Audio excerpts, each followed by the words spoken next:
Hello everyone, hope everyone is having a brilliant day, night, weekend, whenever you are watching this.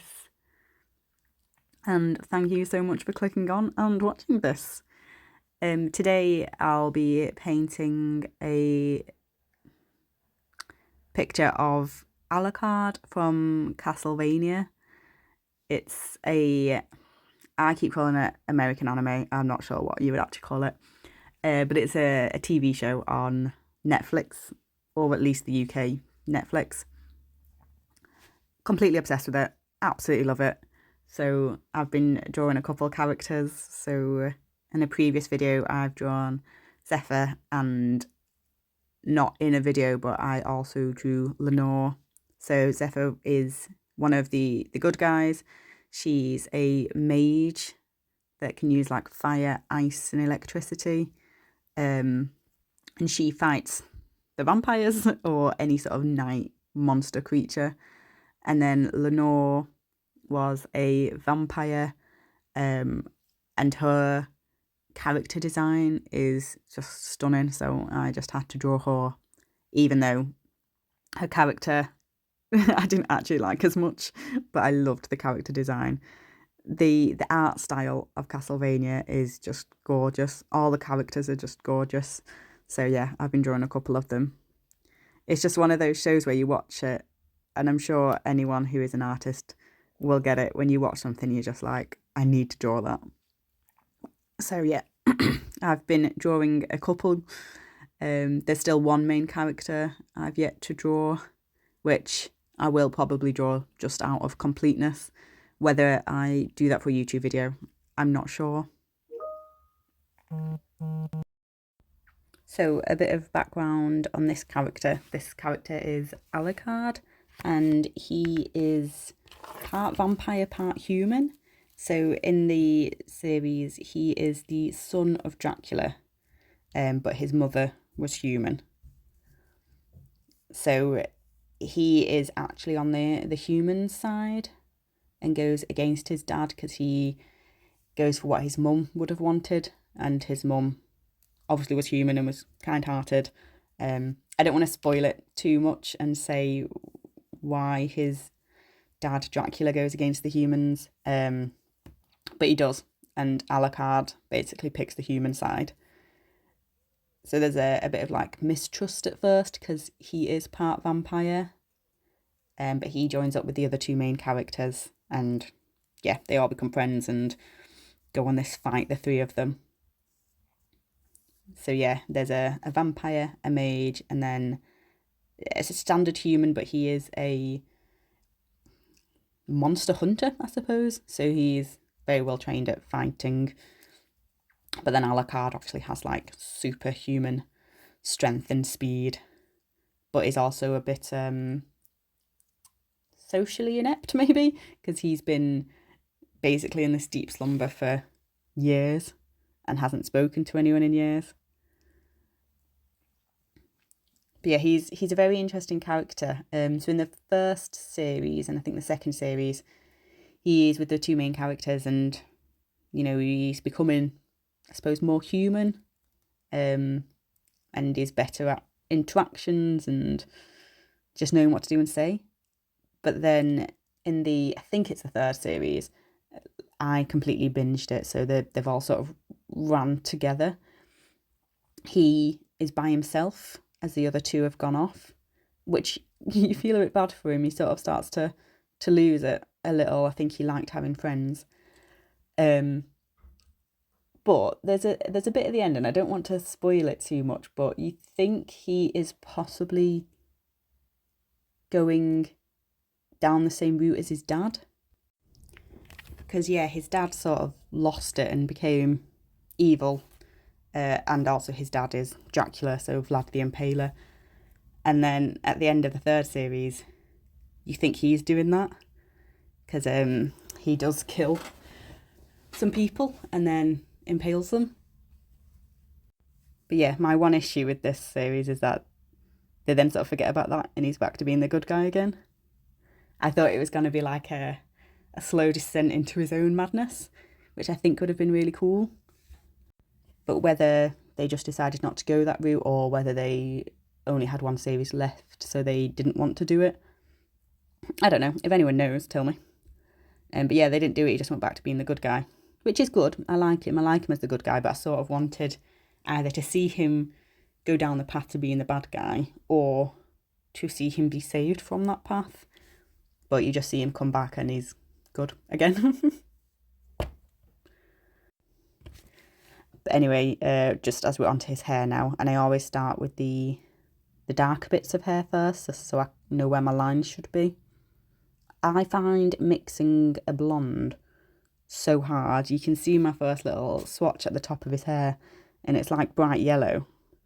Because in my head, I still think a blonde should be bright yellow, and it's obviously not. So yeah, I really struggled with trying to get the right blonde here. But yeah, his character design is just gorgeous because he's got this long blonde flowing hair. And men, cartoon or otherwise, I love with long hair. He's also a very brooding character, so I wanted to try and get that. It's hard when I look back to do these voiceovers. I think when you step away from the painting and then you come back and you can see the full painting, not just what you're looking at, you see all the mistakes you've made and all the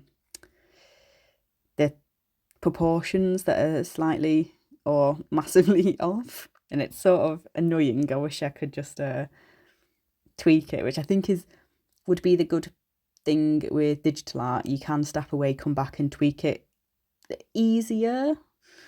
Obviously there's its own issues and stuff, but yeah, I think with digital art you could come back and tweak it a bit easier, although I find digital art in itself ridiculously hard, so it's probably not an option for me.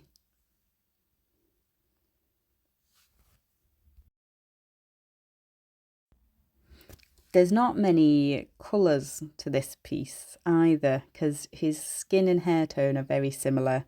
His coat is pretty much black, and then even the colour on his coat is yellow, so it's all very similar. His eyes are yellow. So in the end I decided to go in with like a red background to try and make it pop a little more. It did mean it was easy to paint since I didn't need a big palette.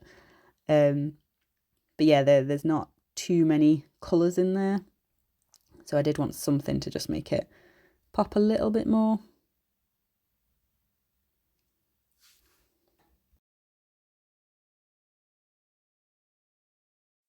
I think now we can see that his hair's done. You can sort of see the character coming to life a bit more. This bit, I'm trying to do like the very edge of his jacket, and I don't have the smallest brush ever, so it was quite hard. And I have not got the knack of not getting a ridiculous amount of paint on my brush. It's either loads of paint or no paint at all. I haven't got the knack of that, so I struggled a bit with this, which isn't too bad because I go round and outline everything once I'm done anyway, so I can sort of neaten it up there. But yeah, can't wait for my nice brushes to come and I can hopefully start outlining with the brush and start the learning curve there.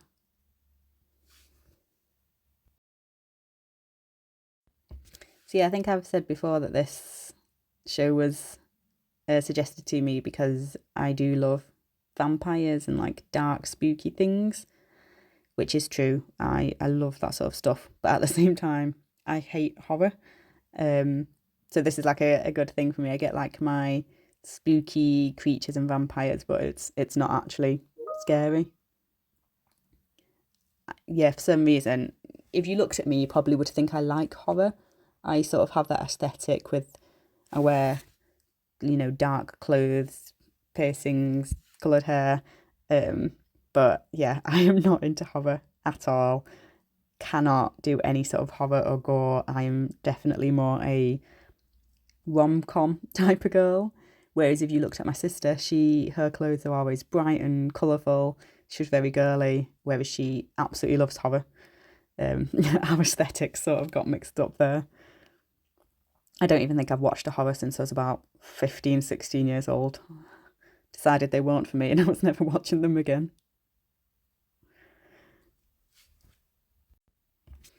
But yeah, vampires have always been a genre that has interested me. So yeah, even though I don't like horrors, I did always like Interview with a Vampire. I really liked True Blood. I really liked, I think it was called Daywalkers with Willem Dafoe, and that's where vampires has basically taken over the world, and the humans left are basically used as a food source. It is a really good film. I don't know how well it actually did, but I absolutely loved it.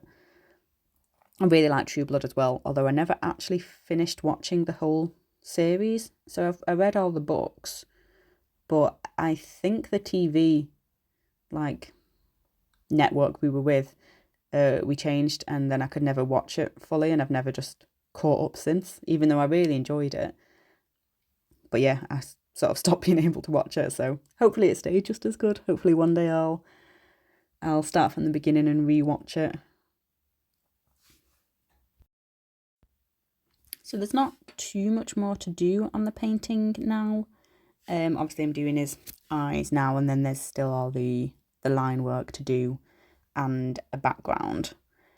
So yeah, like I said before, I wanted to have red in the background to make it sort of contrast with the painting. So I used red and black inks to try and create some sort of merging pattern. I'm not sure what sort of pattern you would call this. Did take me a minute to try and get the ratio right of the water to ink. I do really like that first blob of black though. But yeah, I wanted them to sort of merge and intertwine together.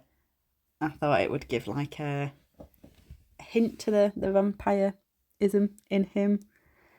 And yeah, I just find it really satisfying to see ink spread out on the page. I've seen some people paint with ink, which I just think is really cool. I don't know how people paint with ink. I tried to do it once and it was awful. I might have to try again because I've seen some people just do amazing artwork with ink. But yeah, I was using it as if it was a watercolour, which doesn't really work because once ink is down on the page, it's down on the page. You are not moving that ink again. Whereas watercolour, you can work quite slowly with, and you can blend it back out if you've made a mistake, whereas ink is staying put. But yeah, this background didn't exactly go to plan. I'm not mad with it, but it's not what I wanted really. I wanted them to be a bit more swirly and intertwine. And then I just wanted a black outline around the whole piece. I just really like doing that, to be honest. I just think it makes it stand out so much more. I like sort of the separation from the foreground to the background, and as it doesn't actually have a foreground or a background, I feel like that line sort of cements it in my head anyway. And then here I am just fixing a bit of a mistake where I meant to put his white shirt in. Luckily, gouache is opaque and I could just paint over that. Did take a couple layers for it to actually become opaque, but it worked well enough in the end.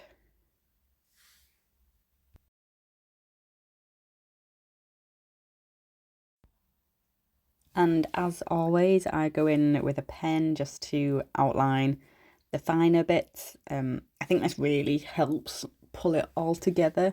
Just makes it look a bit neater as well. I can sort of fix some little mistakes with the black line work.